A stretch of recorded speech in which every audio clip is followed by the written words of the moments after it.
I'd like to call the public hearing to order. If you would stand for a moment of silence, followed by the Pledge of Allegiance.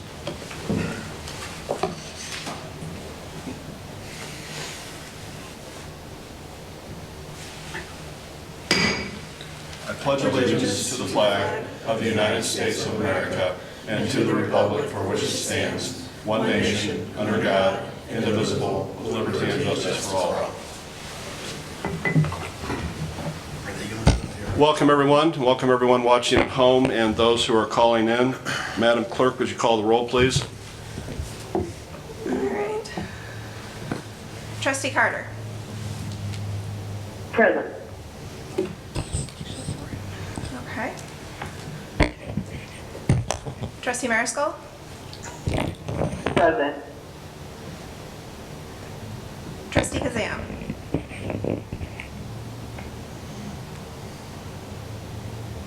Trustee Kazam. Present. Trustee Gatt. Present.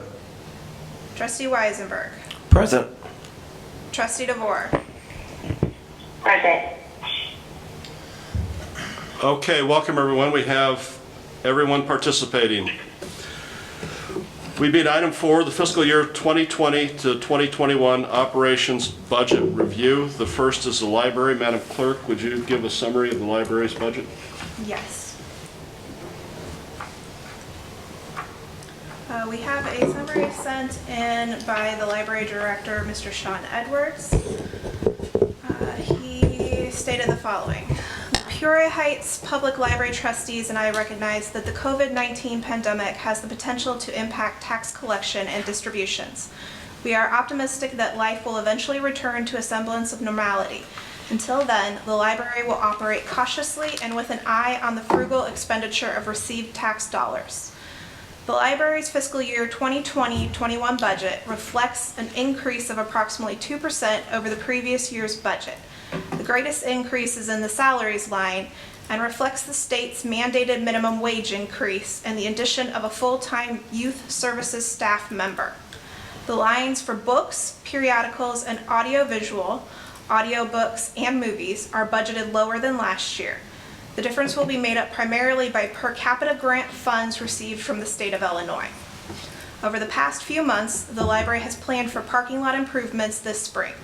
We have contracted for asphalt replacement, striping, and signage. This will be our major capital expenditure for the year. Several other projects, interior painting, lighting redesign, and a new security camera system may be put on hold until economic conditions stabilize. With an awareness that the coronavirus threat is a challenge to normal business, the library is finding new ways to provide resources for our patron. Governor Pritzker's shelter-in-place order has closed the library for now, but staff continue to work from home. Many of our efforts focus on increasing online offerings. Projects include children's staff is creating web story times for our Facebook page. We're adding online access to several educational databases in the next week. Remote library card sign-up is available so that patrons can access our ebooks collection. If you have comments or suggestions about the ways the library can assist our community, please contact me, Sean Edwards, by email at sedwards@peoriaheightslibrary.com. Thank you. And folks, the way we're going to do this tonight, I think I'm going to, as we go through our business, call on people individually to see if you have any comments. So, Trustee Carter, any comment on the library budget?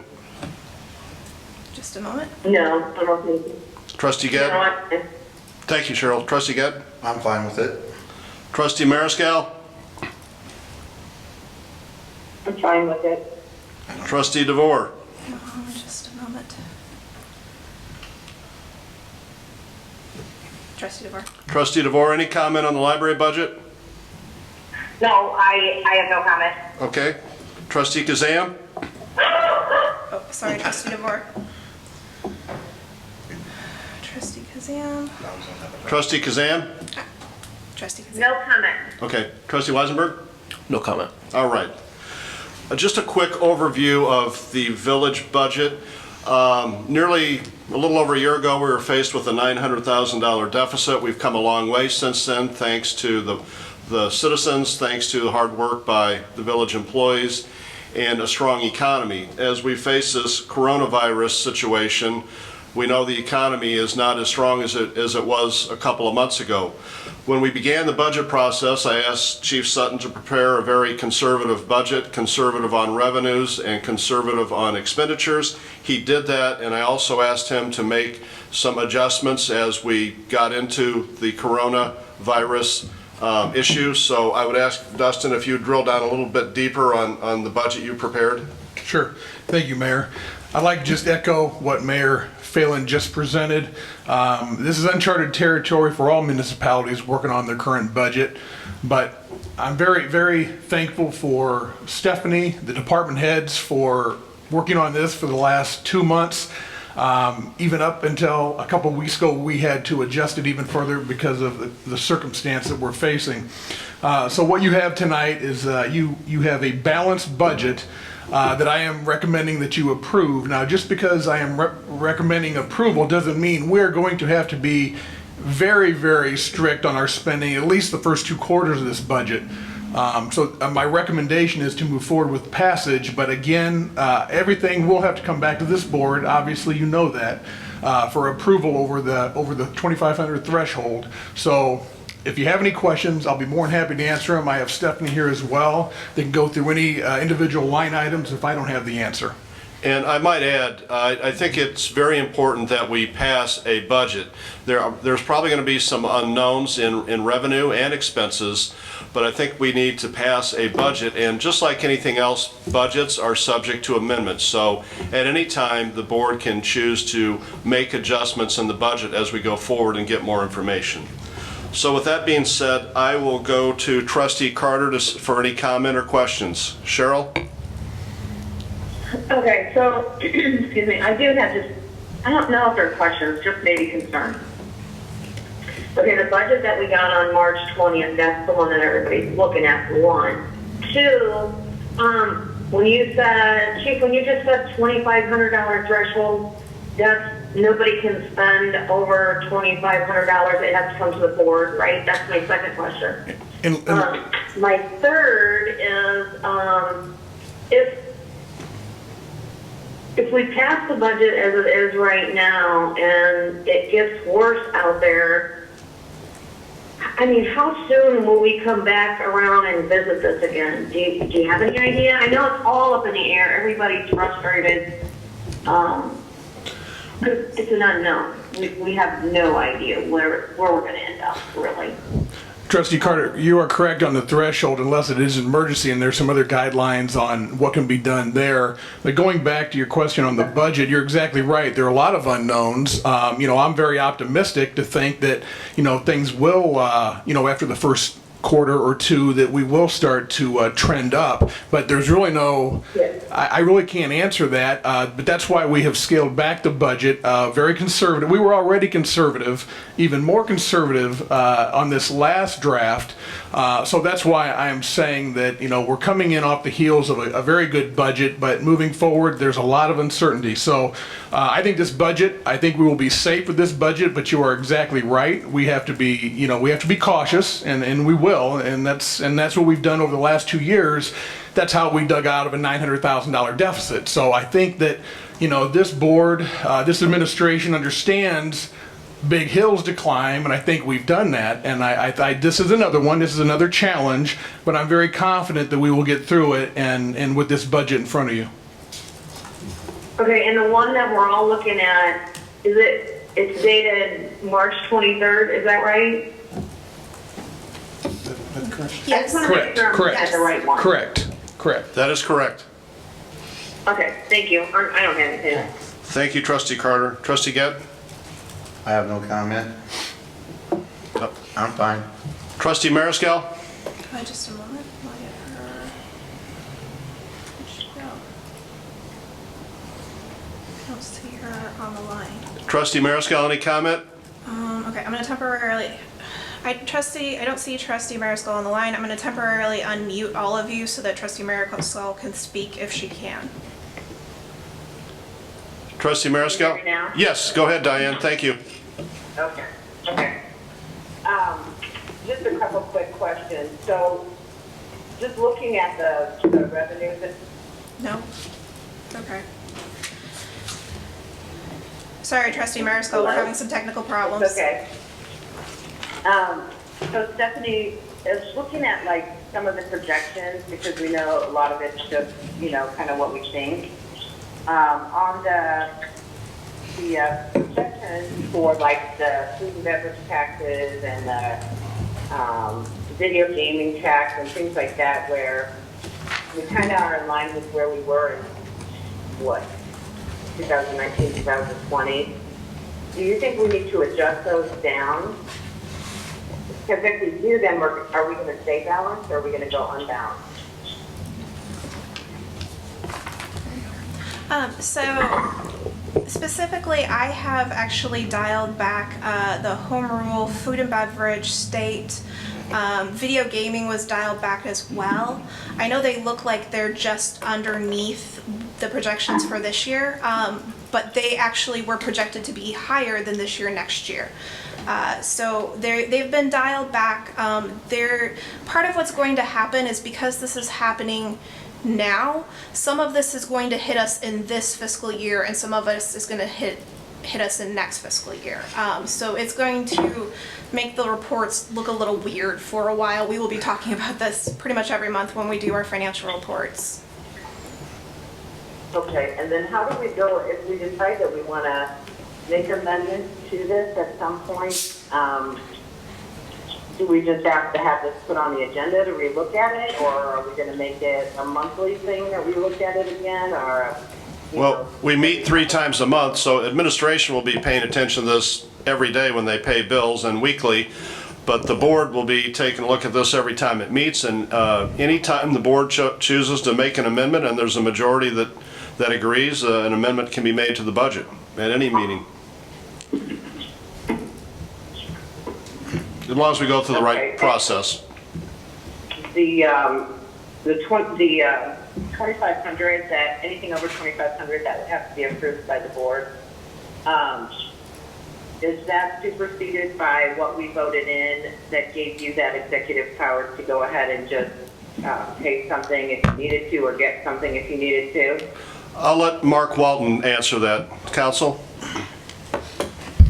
The answer to that is yes. It is superseded by the emergency resolution. So, it's just a question of, is this something that can wait until the next board meeting? If it can't wait and the funds actually have to be spent, then it's the mayor's prerogative to make that call. And I don't expect that to happen, but if it were to happen, I would sure have Dustin make everyone aware of that spending item. But we don't expect that to happen. Okay. And one last thing also on that ordinance that we put in place for the emergency pandemic that we've got going on. Did we put a sunset clause in that at all, that this would end at any time? Well, the board can take that away at any time. Sure. Go ahead, Counsel. The ordinance is like any other ordinance. It's a permanent ordinance, but it only operates when the mayor declares an emergency in between village board meetings. So this only happens when, again, if something needs to be addressed before the board can meet, then the mayor can sign a declaration. Hey, we have an emergency going on. I need to act. I can't wait for the board meeting. And he takes that action, and then the board has to, sort of ratify it after the fact at that following meeting. So the ordinance contemplates, as an emergency arises, the mayor can act in between meetings. That's about the best way to describe it. Okay. All right.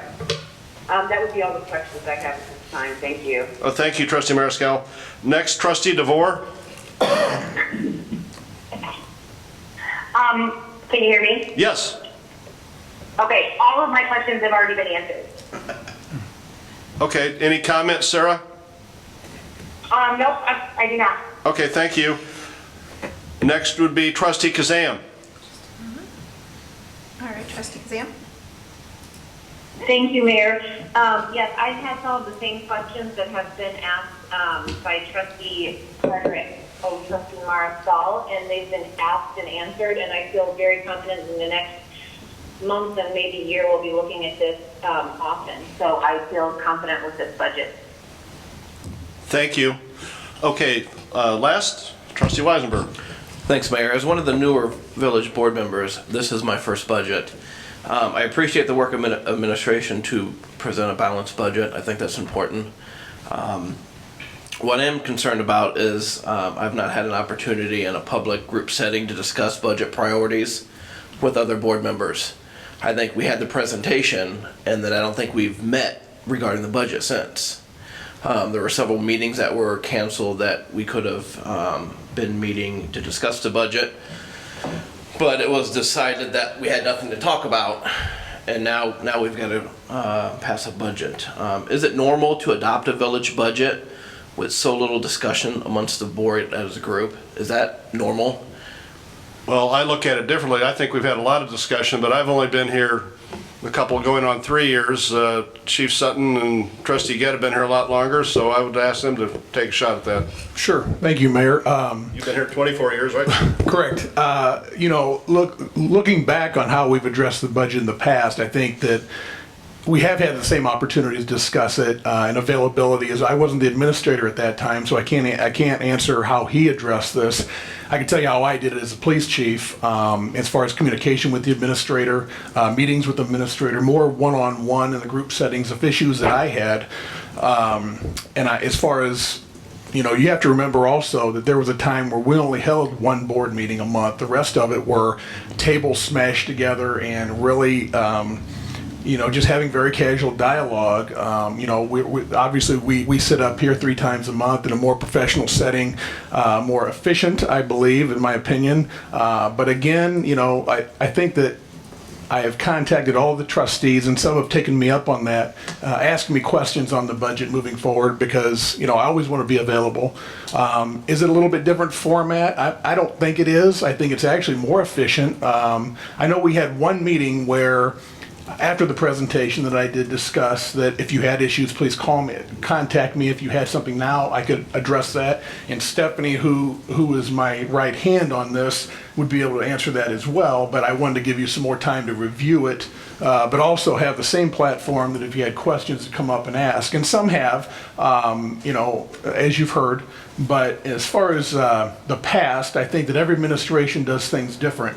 I can talk to 3 different mayors that I've worked for. They've all done things different. I'm not saying one's right or one's wrong. I will say, and I'm not just saying because he's sitting here, this is more of a professional, efficient setting than.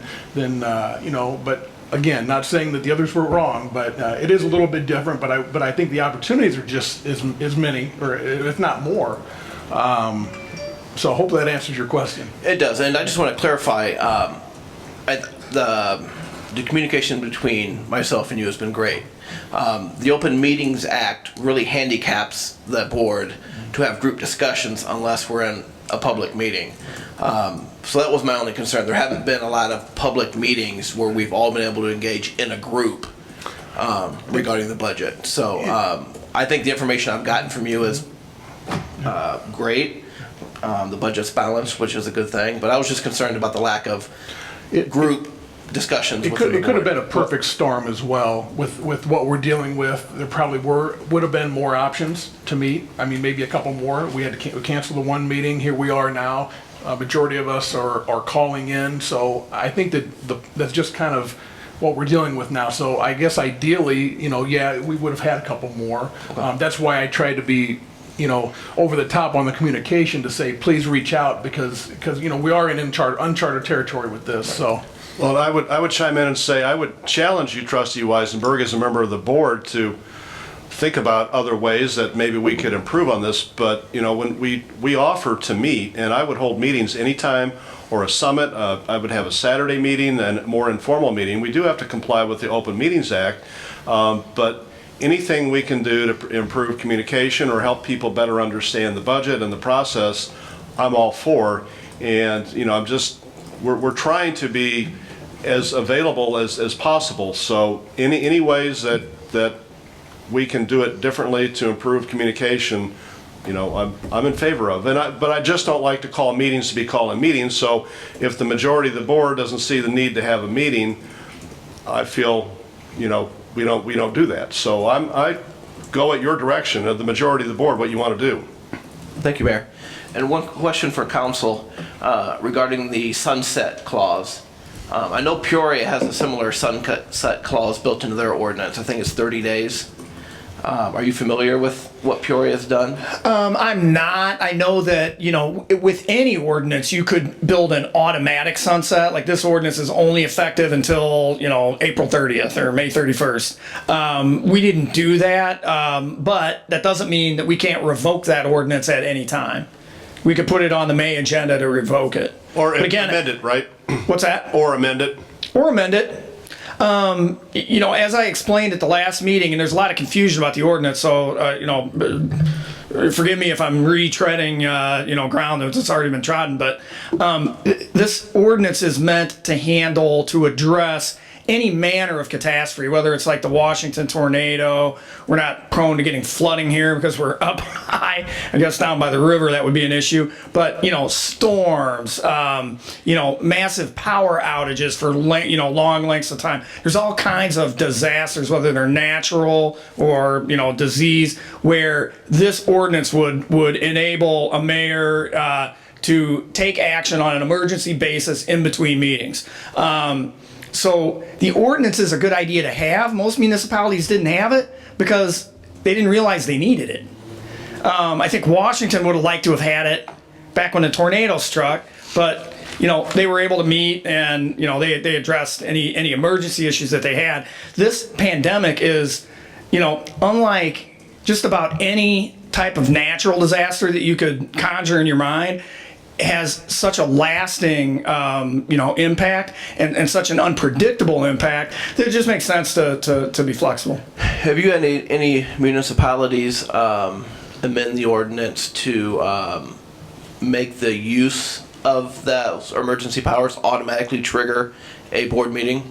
So, for instance, if the mayor says, "Oh my God, this is an emergency, I've got to act now," then it automatically sets a date for 48 hours for the next board meeting. No, I think that's something that probably could be built into the ordinance, but understand it does say that when the mayor declares an emergency, that's only valid until the next meeting of the board. Right. So it contemplates sort of in a drawn out situation like this coronavirus pandemic, it contemplates, issuing those decrees as needed in between meetings and only as needed. I don't think it's So if necessary. I may just add, I don't practice law, and that's why we have Mark Walton, and their firm represents quite a few public bodies, I think both on the village and city side and other municipal bodies.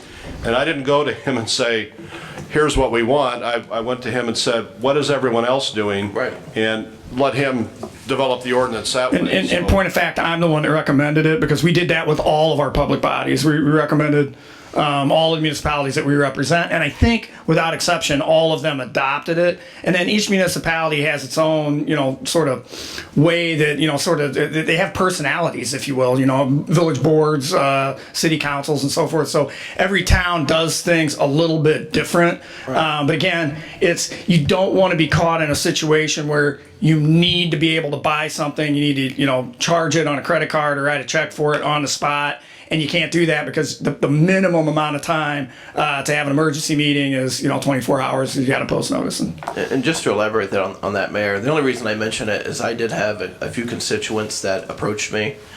Anytime people hear emergency powers and unilateral action, they get nervous. I don't think anyone likes that. So in the future, if we could amend the ordinance just to kind of put some checks and balances in it, I think it would be a good thing.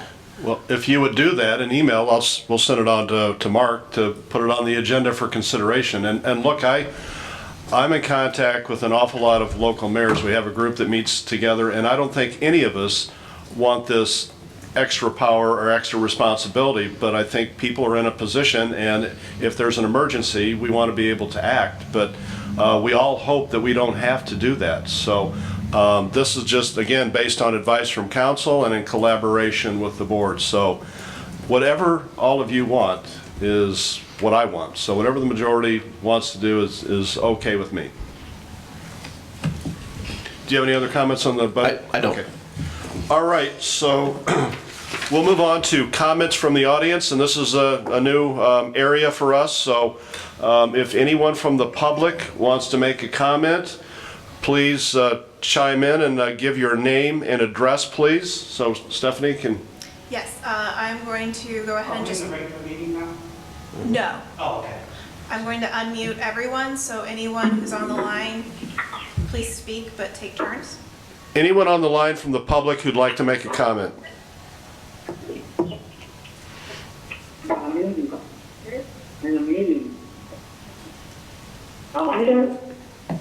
Anyone on the line who'd like to make a public comment? Going once? Cheryl, no, I'm sorry. Yeah, go ahead.